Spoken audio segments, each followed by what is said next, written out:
Grey Wolf again, talking about enlarged family unit. The question is, can you love more than one person at the same time? I like the story about a man came home, and his wife came to him, and they were married for 20, 30 years, and maybe 10, 15 years. And she says, darling, I love you very, very much, but I have to tell you something. For the last 6 months, I've been seeing somebody else every Wednesday afternoon. And not only do I love you, I love this other person too. I want you to come with me, and I want you to meet this other person. Now, what do you think the husband was going to say, or what do you think the wife was going to say in that particular type of situation if the husband was saying that to the wife? She'd probably scream and shout and yell and holler, I'm going to get a divorce, I'm going to run to a lawyer.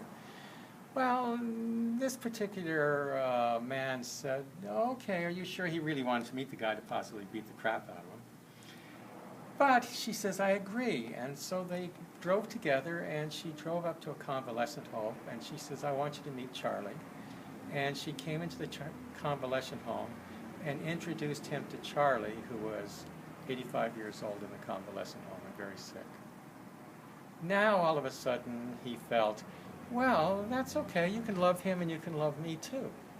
The thing he was concerned about, and usually what the person is concerned about, is they don't want to lose their cookies. They don't want to lose their sexual relation with the other person.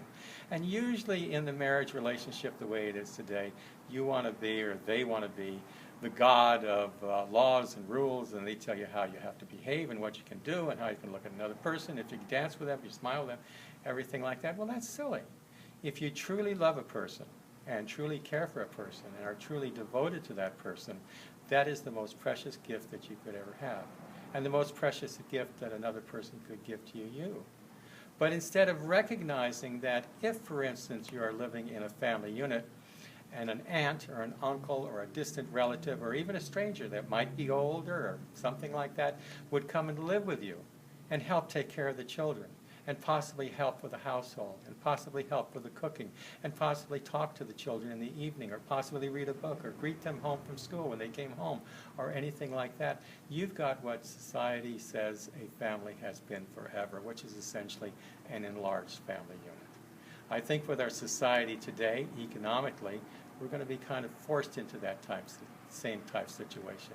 I certainly do not advocate in any way having a polygamous relationship, or for that matter, a polyandrous, a woman having more than one husband. However, if people choose to have that type of relationship, I feel in this day and age of the marriage becoming all kinds of different varieties, why not? That's their choice, and quite honestly, I don't feel I'm in a position to tell them how they should live or how they should love. Thank you.